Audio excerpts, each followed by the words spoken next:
প্রিয় সহকর্মীবৃন্দ, সাংবাদিক ভাই এবং বন্ধুগণ,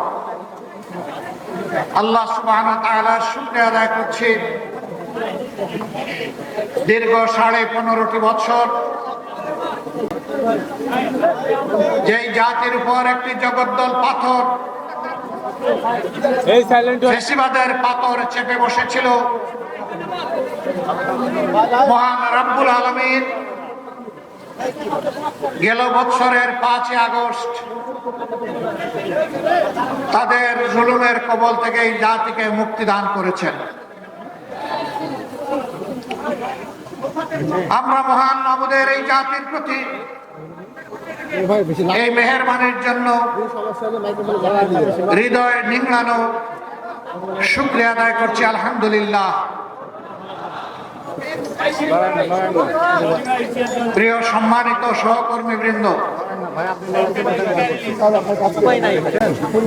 মহান আল্লাহ রাব্বুল আলামিন মেহেরবানি করে আমাদেরকে এই বাংলাদেশে পয়দা করেছেন। এই বাংলাদেশ দল, ধর্ম, গোষ্ঠী নির্বিশেষে এটি আমাদের সকলের বাংলাদেশ। আল্লাহ রাব্বুল আলামিন জানা অজানা অসংখ্য সৃষ্টি মানব জাতির কল্যাণের জন্য পয়দা করেছেন, আর মানুষকে পয়দা করেছেন তার নির্ভেজাল গোলামের জন্য। মানুষকে পয়দা করেছেন আল্লাহ তাআলার প্রতিনিধিত্ব করার জন্য। গোলামি সকল জাতি করে, কিন্তু প্রতিনিধিত্বের জন্য মানুষ ছাড়া অন্য কাউকে আল্লাহ তাআলা নির্বাচন করেননি। এটি মহান রবের পক্ষ থেকে মানব জাতির প্রতি এক বিরল উপহার, এক সম্মান, যেই সম্মান আল্লাহর অন্য কোন সৃষ্টির কপালে জুটেনি। এই মানব জাতি শুধু মানুষের কল্যাণের জন্য নয়, এই মানব জাতিকে আল্লাহ তাআলা সমস্ত সৃষ্টির কল্যাণে পয়দা করেছেন, সমস্ত সৃষ্টির শৃঙ্খলা বিধানের দায়িত্ব দিয়েছেন। এই জন্য প্রিয় নবী মুহাম্মদুর রাসূলুল্লাহ সাল্লাল্লাহু আলাইহি সাল্লাম রাব্বুল আলামিনের পক্ষ থেকে রাহমাতুল লিল আলামিন। আল্লাহ স্বয়ং রাব্বুল আলামিন আর তার প্রিয় নবীকে করেছেন সমস্ত সৃষ্টির জন্য রহমত। আল্লাহু আকবার। আমরা সেই নবীর উম্মত। এ আমাদের পরম সৌভাগ্য।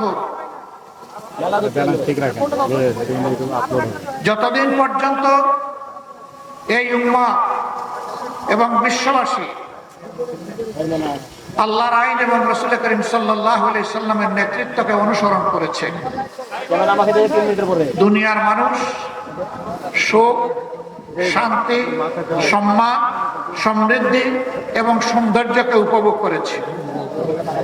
যখনই আল্লাহর হুকুম থেকে মানুষ দূরে সরে গিয়েছে, রাসূল করিম সাল্লাল্লাহু আলাইহি সাল্লামের পথ ছেড়ে দিয়ে মানুষের মন গড়া পথ ধরেছে, সেই সমাজ এবং সেই জাতির কপালে অপমান, অপদস্থতা, লাঞ্ছনা এবং নির্যাতন নেমে এসেছে।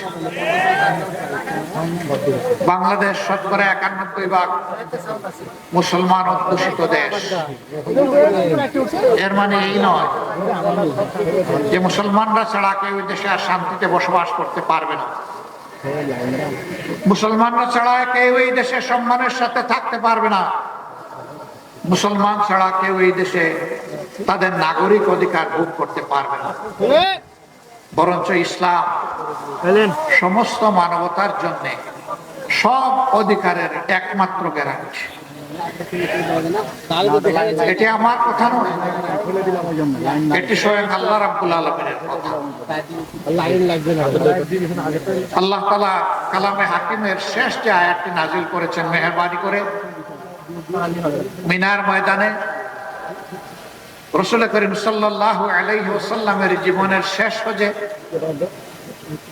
আইয়ামে তাশরিকের সময় সেই আয়াত দ্বারা আল্লাহ তাআলা বিশ্ববাসীকে এই নিয়ামতের কথা স্মরণ করিয়ে দিয়েছে। সূরা মায়েদার ৩য় আয়াত একটি লম্বা আয়াত। এই আয়াতের অংশ বিশেষ আল্লাহ তাআলা স্পষ্ট করে বলেছেন, আল-ইয়াওমা আকমালতু লাকুম দীনাকুম ওয়া আতমামতু আলাইকুম নি'মাতি ওয়া রাদিতু লাকুমুল ইসলাম দীনা। আজ আমি তোমাদের জন্য আমার দিনকে পূর্ণ করলাম, কামেল করে দিলাম। ওয়া আতমামতু আলাইকুম নি'মাতি, আর আমার পক্ষ থেকে তোমাদের জন্য যত নিয়ামত, সব কিছুর ভান্ডার এই দিন, এই ইসলাম, এই কোরআনকে বাড়াই দিলেন। ওয়া রাদিতু লাকুমুল ইসলাম দীনা, আল্লাহ সন্তুষ্ট চিত্তে চয়ন করে নিয়েছেন, নির্বাচিত করেছেন তোমাদের জীবনযাপনের ব্যবস্থা হিসাবে একমাত্র ইসলাম। অন্য আয়াতে আল্লাহ তাআলা বলেছেন, ইন্নাদ দীনা ইনদাল্লাহিল ইসলাম, আল্লাহ তাআলার কাছে গ্রহণযোগ্য জীবন ব্যবস্থা হচ্ছে ইসলাম। বর্তমানে দুনিয়ায় বিভিন্ন ধরনের মতবাদ চালু আছে, কোথাও সমাজতন্ত্র, কোথাও ধর্মনিরপেক্ষতা, কোথাও পুঁজিবাদ, কোথাও আবার আছে ফেসিবাদ। এগুলা সব মানুষের গড়া।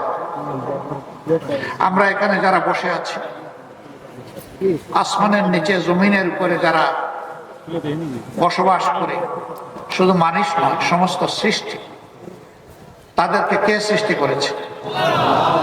কে করেছেন? তার সৃষ্টিতে তার সাথে আর কেউ শরীক আছে?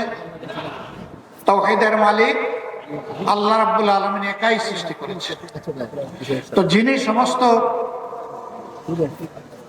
বিচিত্র প্রাণী এবং উদ্ভিদ জগৎ, জীবিত এবং মৃত সব কিছুকে সৃষ্টি করেছেন, তার চাইতে আমাদের প্রয়োজন কেউ কি বেশি জানে? নিশ্চয়ই জানে। যিনি মহব্বত করে পয়দা করেছেন, তার চাইতে আমাদের বড় শুভাকাঙ্ক্ষী কেউ হতে পারে? অবশ্যই পারে। আল্লাহ তাআলা তার সকল জাত এবং সিফাতে সব কিছুর ঊর্ধ্বে একক, তার কোনো সমকক্ষ নেই। সূরা ইখলাসে বারবার আমরা সেই কথাটাই পড়ি। তার জাত এবং সিফাতের সাক্ষ্য দিই, এমনকি তার কোনো বংশধরও আলাদা নেই। সকলেই তার গোলাম, সকলেই তার বিনীত প্রজা। আল্লাহ তাআলার উলুহিয়তে, রুবুবিয়তে, আল্লাহ তাআলার কুদরতে কারো সামান্যতম কোনো অংশীদারিত্ব নেই। বাংলাদেশ জামাতে ইসলামী সেই আল্লাহকে একমাত্র মালিক হিসাবে কবুল করেছে। আমাদের অপরাধ, আমরা কেন বললাম যে সমস্ত ক্ষমতার মালিক একমাত্র আল্লাহ তাআলা, সার্বভৌমত্বের একমাত্র অধিকারী আল্লাহ? বিগত সরকার এই অপরাধে নির্বাচন কমিশন থেকে আমাদের নিবন্ধন কেড়ে নিয়েছে। তারা আল্লাহর সার্বভৌমত্ব মানে না। তারা মনে করেছিল নিজেই সার্বভৌম। সার্বভৌম মানে সর্বময় ক্ষমতার মালিক। তো এত ক্ষমতার মালিক তো দেশ ছেড়ে পালালেন কেন? সেই ক্ষমতার দাপটে কিয়ামত পর্যন্ত টিকে থাকার চেষ্টা করতেন। অতএব আপনাদের পলায়ন, আপনাদের পরাজয় এটা প্রমাণ করেছে সর্বময় ক্ষমতার মালিক একমাত্র আল্লাহ রাব্বুল আলামিন। এও আমার কথা নয়, এটাও আল্লাহ তাআলার কথা। ক্ষমতা দেওয়ারও মালিক আল্লাহ, নেওয়ারও মালিক আল্লাহ। ইজ্জত দেওয়ারও মালিক আল্লাহ, আবার ইজ্জত কেড়ে নেওয়ার মালিকও আল্লাহ। আল্লাহ তাআলার ভাষায়, কুলিল্লাহুম্মা মালিকাল মুলকি তুতিল মুলকা মান তাশা ওয়া তানজিউল মুলকা মিম্মান তাশা ওয়া তুইজ্জু মান তাশা ওয়া তুযিল্লু মান তাশা বিয়াদিকাল খায়র ইন্নাকা আলা কুল্লি শাইইন কাদির। সমস্ত মুলকিয়ত বাদশাহীর মালিক কে?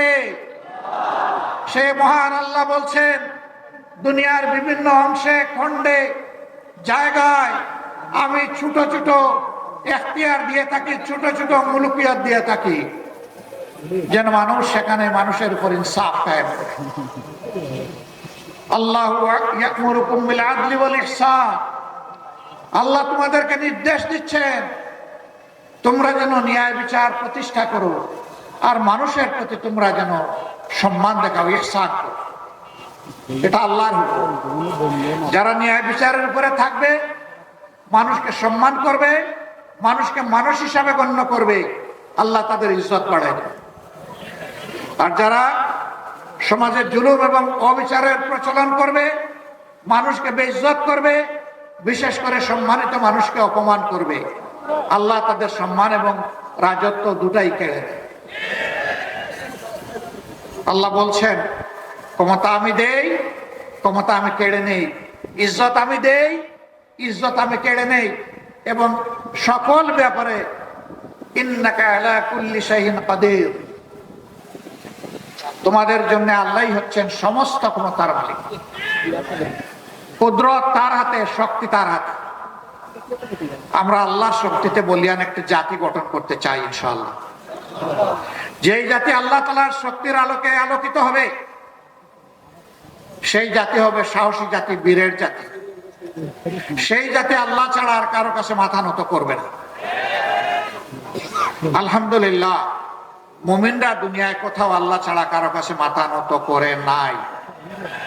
এই করেনি বলেই গত 15.5 বছর বিশেষ করে আলিম উলামা, মুমিনা, হুফাজ, আইতাম, এদের উপর বিগত সরকার তাণ্ডব চালিয়েছে।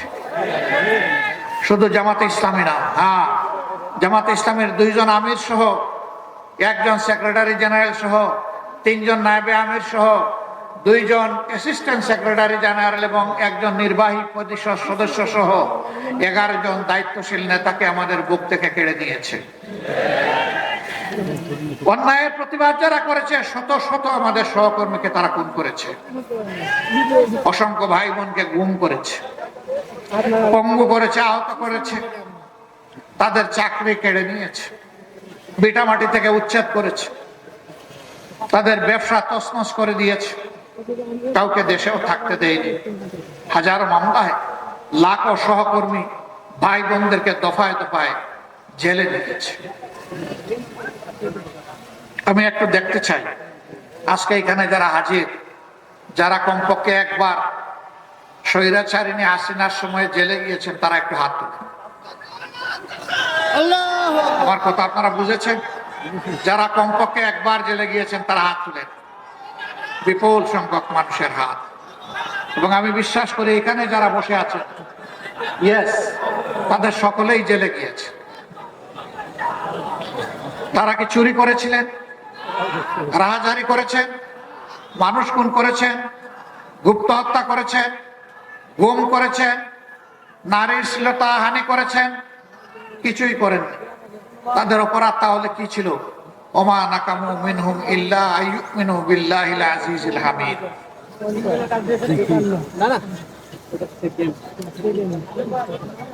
তাওহীদবাদী একদল মানুষ আরবের নাজরানি ছিল।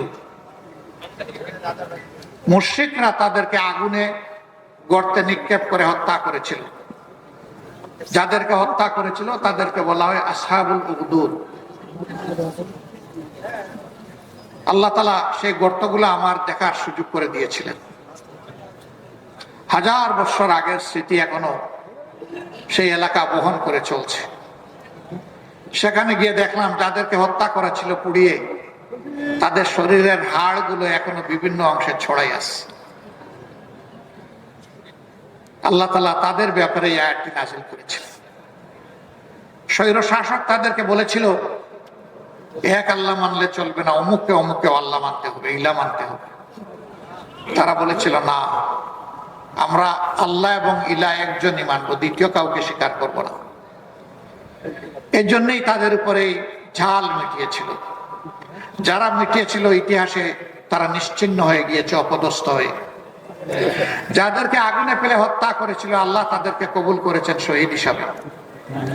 বাংলাদেশেও যাদেরকে খুন করা হয়েছে শুধু আল্লাহর জন্য, আল্লাহর দিনের জন্য, হক কথা বলার জন্য, মানুষের কল্যাণে কাজ করার জন্য, মহান মওলার দরবারে আরজ, হে রব্বুল আলামিন, তুমি তাদেরকে মর্যাদাবান শহীদ হিসাবে করো।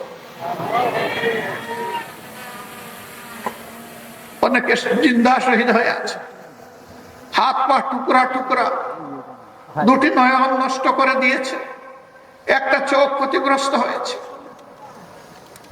আমাদের নেতৃবৃন্দকে ফাঁসির রশিতে ঝুলানো হয়েছে, বাকিদেরকে মৃত্যুর দিকে ঠেলে দেওয়া হয়েছে।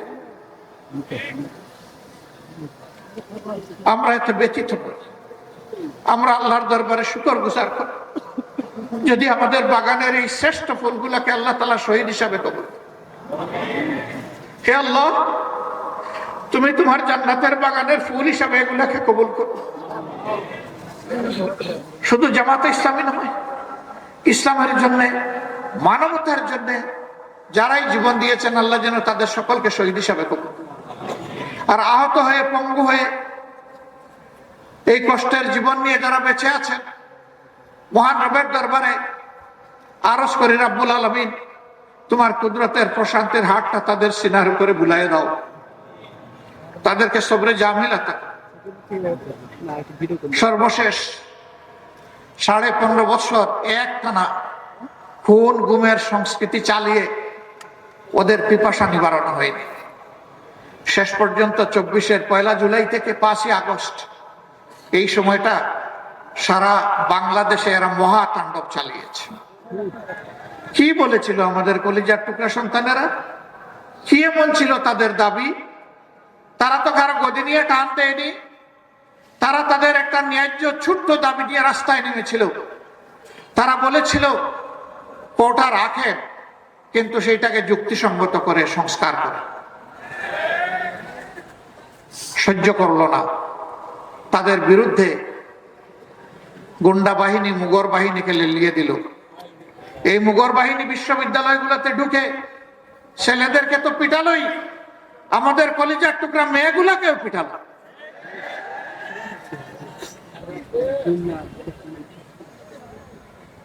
সম্মানিত ভাইয়েরা, এরপরেও শেষ নাই, তারপরে ফায়ার ওপেন করলো।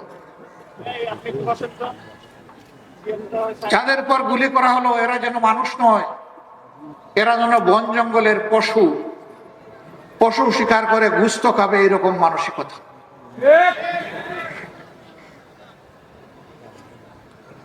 কতজন আদম সন্তানকে দুনিয়া থেকে বিদায় করা হয়েছে, সঠিক হিসাব দুনিয়ার কেউ দিতে পারবে না। আমরা যেখানেই একজন শহীদের খবর পেয়েছি, চেষ্টা করেছি তাদের প্রিয় পরিবারের কাছে ছুটে যেতে, সান্ত্বনা দিতে, দুঃখের অংশীদার হতে, তাদের কাছ থেকে দোয়া চাইতে। কারণ তারা পরম সৌভাগ্যবান, জাতিকে মুক্তির সংগ্রামে তার সন্তান, তার ছেলে, তার ভাই, তার স্বামী, তার পিতা নেতৃত্ব দিয়ে দুনিয়া থেকে বিদায় নিয়েছেন। তারা আমাদের কাছে জাতীয় সম্পদ, পরম সম্মানের পাত্র। কিন্তু আমরা সবার কাছে যেতে পারিনি, কারণ সবার খোঁজ আমরা পাইনি। আপনারা দেখেছেন আন্দোলনের শেষ দিনগুলোতে ইন্টারনেট বন্ধ করে দিয়ে সব কিছু অন্ধকারে রেখে অনেক লাশ গুম করা হয়েছে। স্তূপে স্তূপে লাশ ট্রাকের উপর ছুঁড়ে মারা হয়েছে, তারপরে পেট্রোল ছিটিয়ে আগুন দিয়ে লাশগুলাকে ছাই বানায় ফেলা হয়েছে। এখনো বহু জায়গায় যায়, কাঁদো কাঁদো চোখ নিয়ে, চোখের ফুটা ফুটা পানি নিয়ে ওনাকে হাজির হয়ে বলে, বাবা আমার সন্তানটার কোনো খবর পেলাম, অন্তত তার কবরের খবরটা পেলে মনে একটু সান্ত্বনা পেতাম যে আমার সন্তানটা অমুক জায়গায় ঘুমিয়ে আছে। আপনারা কি কোনো খবর জানেন? বলুন, এই মানুষগুলোকে কি সান্ত্বনা আমরা দিতে পারি? আমাদের কাছে সান্ত্বনা দেওয়ার মতো কোনো ভাষা থাকে না। আমরা সব ভাষা হারিয়ে ফেলি, তাদের সাথে আমাদের চোখ থেকে তখন পানি ঝরে। আপনাদের এই শহরেরই গুলিপাড়ার একটা ছেলে, ওর নাম মিনারুল, গরিব পরিবারের সন্তান, বয়স কত হবে, 20-22 হবে। নারায়ণগঞ্জের একটা গার্মেন্টসে চাকরি করত। তার দুটো ভাই কষ্ট করে রিক্সা চালিয়ে সংসার চালায়। এই ছেলেটা আন্দোলনের সময় বাড়িতে এসেছে, সে রাস্তায় নেমেছিল আন্দোলনকারী মানুষগুলোকে একটু পানি পান করাবে। কঠিন গরমের সময় একদিকে আগুন ভরা বুলেট আসতেছে, আরেকদিকে সূর্যের তাপ, হাতে কলসি নিয়ে গ্লাস নিয়ে গিয়েছিল মানুষকে পানি।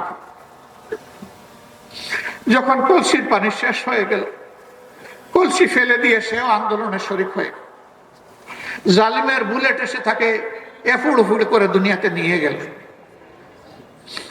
রাজশাহীতে এসেছিলাম তার পরিবারকে দেখতে, সেখানে গেলাম। তার মা, তার ভাইয়েরা এবং শহীদের স্ত্রী, তারা অত্যন্ত গুছিয়ে শালীনভাবেই আমাদের সামনে আসলেন। একে একে সবাইকে জিজ্ঞেস করলাম, কেউ কথা বলতে পারছে না, শুধুই কাঁদে। এই যুবতী মেয়েটাকে যখন জিজ্ঞেস করলাম, মারে তুমি কেমন আছো, মেয়েটি জবাব দিলে, আলহামদুলিল্লাহ ভালো আছে। কিন্তু এই কিন্তু বলে কথা তার বন্ধ হয়ে গেল, আর কিছু বলতে পারে না। বেশ কিছুক্ষণ পরে আবার জবান ফুটিয়ে কেঁদে কেঁদে বলল, আমি তো 6 মাসের অন্তঃসত্ত্বা, আমার গর্ভের সন্তানের কি হবে।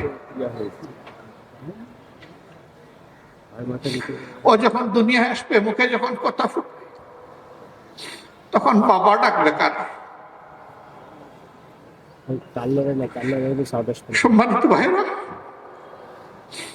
এ মেয়েটাকে কি সান্ত্বনা দেওয়া যায় বলুন?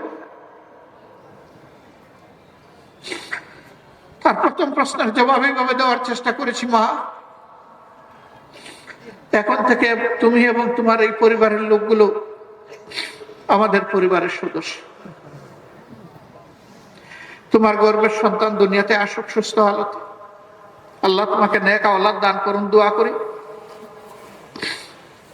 এরপরে এই সন্তানকে আল্লাহ তাইয়্যিব হায়াত দিন, সেটাও দোয়া করি। ও যতদিন বড় না হবে, উপার্জন করার উপযুক্ত না হবে, মানুষের মতো মানুষ না হবে, ততদিন পর্যন্ত আমাদের সন্তান সন্ততি, আমাদের নাতি নাতনিরা যেভাবে বেড়ে উঠবে, যেভাবে শিক্ষা পাবে, যেভাবে খাবে, যেভাবে পড়বে, ইনশাল্লাহ তোমরাও সেভাবে থাকবা। আমাদের কোনো শক্তি নাই, আমরা আল্লাহ তাআলার উপর মুতাওয়াক্কিল হয়ে এই দায়িত্ব নিয়েছিলাম। আলহামদুলিল্লাহ, এই মেয়েটির গর্ভ থেকে আল্লাহ তাআলা তাকে একটা সন্তান দুনিয়ায় দান করেছে। দোয়া করে আল্লাহ তাআলা তাকে তাইয়্যিব হায়াত দান করুন, বাপের মতো সেই দিনের মুজাহিদ হোক। জন্মের সম্ভবত 2-2.5 মাস হয়ে গেছে, 4 মাস হয়ে গেছে। আমি এসে দেখতে পারিনি, আজকে যাবো ইনশাল্লাহ ওকে দেখতে। এটা আমাদের নৈতিক দায়িত্ব। এদের প্রতি এটা কোনো দয়া নয়, অনুকম্পা নয়। যারা রক্ত দিয়ে আজকের এই পরিবেশ আমাদেরকে দিয়ে গিয়েছে, তাদের কাছে আমরা এবং সারা জাতি ঋণী এবং কৃতজ্ঞ। এই ঋণের দায় আমাদেরকে আজীবন পরিশোধ করতে হবে শ্রদ্ধার সাথে। এরকম যত শহীদ বাংলাদেশে আছে, আমরা তাদের প্রতি কৃতজ্ঞ, আমরা তাদের কাছে ঋণী। সাংবাদিক বন্ধুরা আমাদেরকে প্রশ্ন করেছেন, আপনাদের দলের কতজন শহীদ হয়েছে? আমি বলেছি, যারা শহীদ হয়েছে আমরা তাদের দলের মানুষ, এবং যারা শহীদ হয়েছে তারা সবাই আমাদের দলের মানুষ।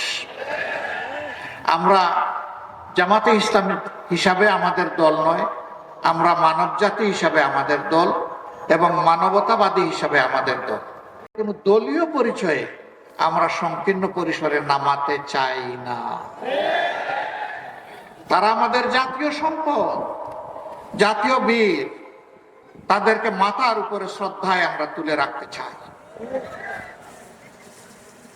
তারা তো গেলেন, আত্মীয় স্বজন একটা সান্ত্বনা পেলেন, কিন্তু যারা পঙ্গু হয়ে বেঁচে আছে, সাভারের, মিরপুরের সিআরপিতে যারা আছে, বিভিন্ন হাসপাতালে যারা আছে, মেরুদণ্ড গুলিবিদ্ধ হয়ে, যাদের কারো 2টি পা, কারো 4টি পা অবশ হয়ে বিছনা থেকে উঠতে পারে না, বসতে পারে না, নিজের হাতে অনেকে তুলে খাবারটা খেতে পারে না। আল্লাহ তাআলা, ও প্রভু, তুমি এই জিন্দা শহীদ গুলাকে কবুল করো। এদের জন্য উপকারী বন্ধু তুমি নিয়োগ করে দাও। বাকি জীবন কোনো না কোনো মানুষের উপর তাদের নির্ভর করতে হবে। মানুষের অন্তরে তাদের প্রতি শ্রদ্ধা এবং ভালোবাসা আল্লাহ তুমি পয়দা করে দাও। এরা বন্ধু আমাদের মানবিক জ্ঞান বলে। আল্লাহ তো মুর্দাকেও জিন্দা করতে পারেন, অসুস্থতায় সুস্থতার নিয়ামত দিতে পারেন, কিন্তু আমাদের মানবিক জ্ঞানে বলে এরা আর কখনো জীবনে উঠে বসতে পারবে না, হাঁটতে পারবে না। আবার আমাদের কলিজার টুকরা বুকের সন্তান গুলি করে অনেকের দুটা চোখ বন্ধ করে ফেলা হয়েছে, দেখে না। আল্লাহ চোখ দিয়েছিলেন তার সৃষ্টির সৌন্দর্য দেখা এবং তার শুকরিয়া আদায় করেছে, কিন্তু জালিমরা তাদের দুটি চোখ কেড়ে নিয়েছে। এরাও আজীবনের জন্য জীবন্ত লাশ হয়ে গেল, জীবন্ত শহীদ হয়ে গেল। আল্লাহ এদেরও সঙ্গে হোক। আমি হাসপাতালে 8 তারিখেই আগস্ট মাসের ঢাকার বিভিন্ন হাসপাতালে আহত বন্ধুদেরকে দেখতে গিয়েছিলাম। তাদের বেডের পাশে বসে জিজ্ঞেস করেছি, কেমন আছো তুমি? বলে যে আলহামদুলিল্লাহ ভালো আছি। দরাজ গলায় বলে আলহামদুলিল্লাহ ভালো আছি। তোমার এক হাত নেই, এক পা নেই, কারো 2 পা নেই, তুমি ভালো আছো?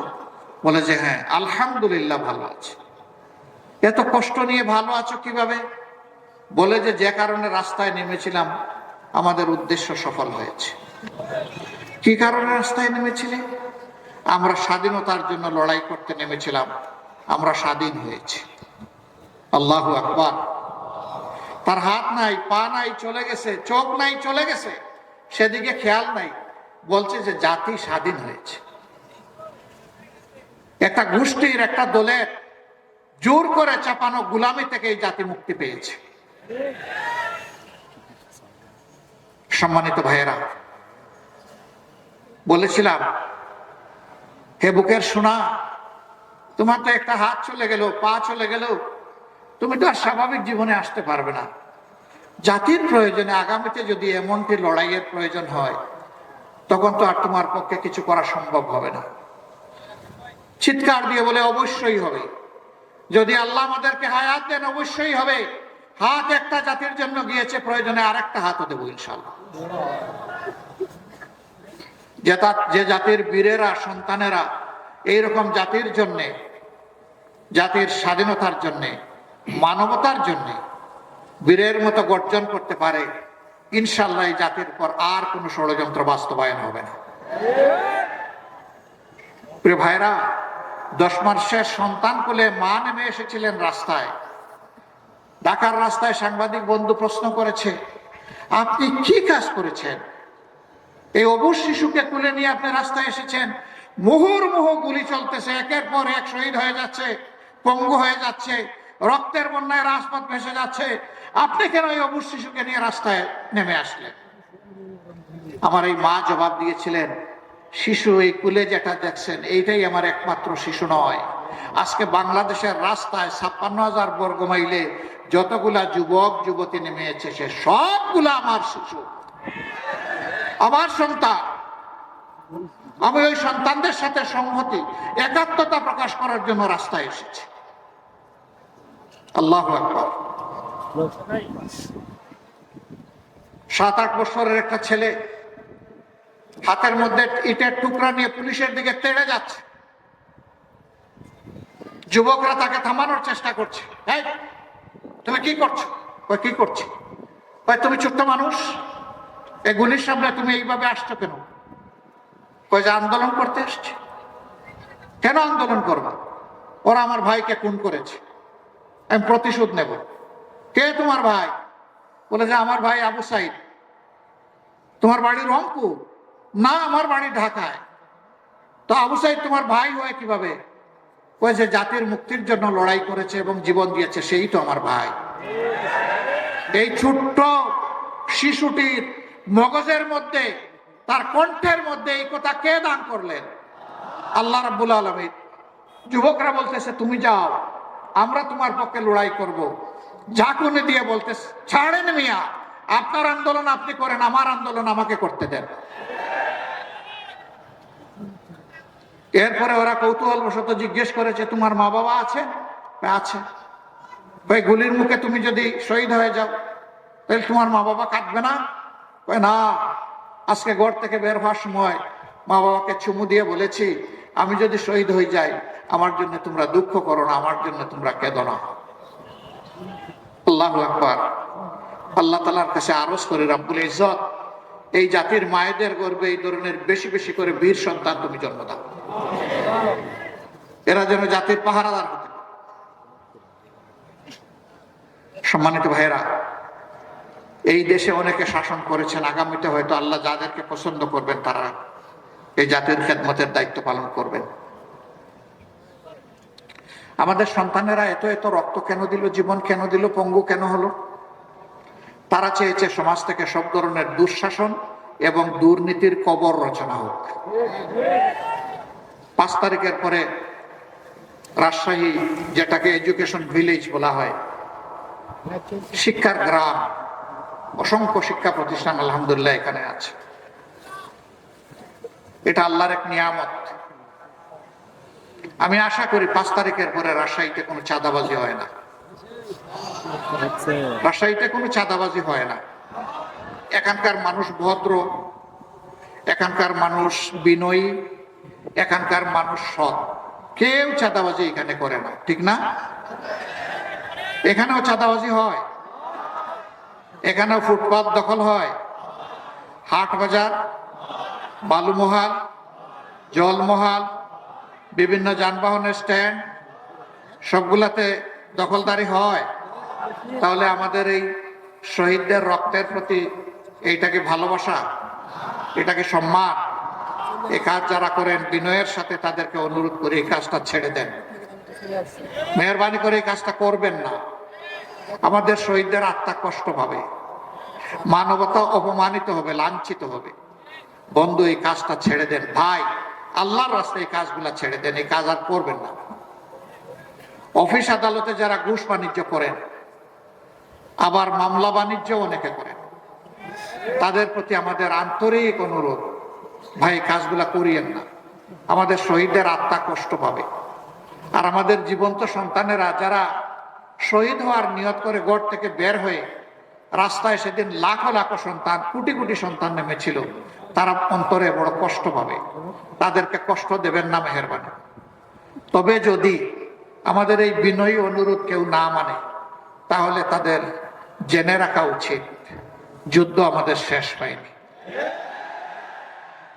আমাদের সন্তানেরা স্লোগান দিচ্ছে এখনো, আবু সাইদ মুগ্ধ, শেষ হয়নি যুদ্ধ। আপনারা আমার সাথে বলবেন, আবু সাইদ মুগ্ধ, এ লড়াই চলবে ইনশাআল্লাহ। কতক্ষণ? যতক্ষণ না ইনসাফ এই জমিনে কায়েম। আর ইনসাফ কায়েমের গ্যারান্টি একমাত্র আল কোরআন দিতে পারে, আর কিছুই দিতে পারে। এই কোরআনিক শাসন সকল ধর্মের, সকল দলের, সকল বর্ণের মানুষের জন্য একমাত্র ইজ্জতের গ্যারান্টি। এই কোরআনের শাসন কায়েমের মধ্য দিয়ে একটা মানবিক বাংলাদেশ আমরা করতে চাই, দুর্নীতি এবং দুঃশাসন মুক্ত বাংলাদেশ করতে চাই। অন্য ধর্মের ভাইদেরকে আমরা আমাদের ভাই হিসাবে দেখি, কারণ একই আদম এবং একই হাওয়া আলাইহিস সালামের আমরা বংশধর। শয়তান আমাদেরকেও ধোঁকা দেয়, অনেককেই ধোঁকা দেয়। শয়তানের ষড়যন্ত্রে পড়ে অনেকে তার প্রভুকে ভুলে যায়। আমাদের রুট, আমাদের উৎস, আমাদের মূল এক জায়গায়। আমরা মানুষকে ঘৃণা করি না, হিংসা করি না। আমরা মানুষকে মানুষ হিসাবে সম্মান করি। মানুষের দুঃখে কষ্টে চেষ্টা করি সাড়া দেওয়ার, এটাও চেষ্টা করি সবার আগে সাড়া দেওয়ার। কেন? কারণ আল্লাহর হাবিব বলেছেন, খায়রুন নাস মাইয়ানফাউন নাস, মানুষের মধ্যে তারাই উত্তম যারা মানুষের কল্যাণে সবসময় ব্যস্ত থাকে। আল্লাহ যেন এই তৌফিক আজীবন কিয়ামত পর্যন্ত আমাদেরকে দান। সম্মানিত ভাইয়েরা, সেই সাহেবের সেই কল্যাণ রাষ্ট্র, বৈষম্যহীন, দুর্নীতিমুক্ত, চাঁদাবাজ মুক্ত, ঘুষ মুক্ত একটি ন্যায় ইনসাফের বাংলাদেশ গড়েই আমরা মানবিক বাংলাদেশ করতে চাই। এই বাংলাদেশ আপনারা চান, আমার সহকর্মীরা চান, তাহলে আমাদের লড়াই চালিয়ে যেতে হবে। ত্যাগ অনেক করেছি, ইনশাআল্লাহ আল্লাহ তৌফিক দিলে জাতির জন্য আরো ত্যাগ স্বীকার করব। আমরা এক মুহূর্তের জন্য বিশ্রাম নেব না। বিশ্রাম নেওয়ার কোনো সময় আমাদের নাই। এই জীবন খুব ছোট, কাজ অনেক বড়। সেই কাজগুলো যেন সমাধা করতে পারে আল্লাহ যেন তৌফিক দান করেন। আল্লাহ তাআলা বাংলাদেশ থেকে সকল প্রকার অন্যায়, অবিচার, দুর্নীতি, দুঃশাসনের বিলোপ সাধন করে তার কোরআনী আইন এই দেশে আমাদেরকে দান করুন। আর সেই আইনের এক একজন কর্মী হিসাবে আল্লাহ তাআলা আমাদেরকে তৌফিক দিন এবং কবুল করুন। আপনারা যারা এসেছেন আমাদের কথা শুনতে, নিশ্চয়ই ভালোবাসা নিয়ে এসেছেন। এই ভালোবাসা কার জন্য? আবার বলুন, কার জন্য এই ভালোবাসা? একমাত্র আল্লাহ তাআলার জন্য। আল্লাহ তাআলার দরবারে আরজ, হে প্রভু, আমাদের এই ভালোবাসাকে কবুল করো আর এই ভালোবাসাকে তুমি জান্নাত পর্যন্ত পৌঁছে দিও। সবাইকে ধন্যবাদ। আসসালামু আলাইকুম ওয়া রাহমাতুল্লাহ। আল্লাহ হাফেজ। বাংলাদেশ জিন্দাবাদ। বাংলাদেশ জামাত ইসলামী জিন্দাবাদ।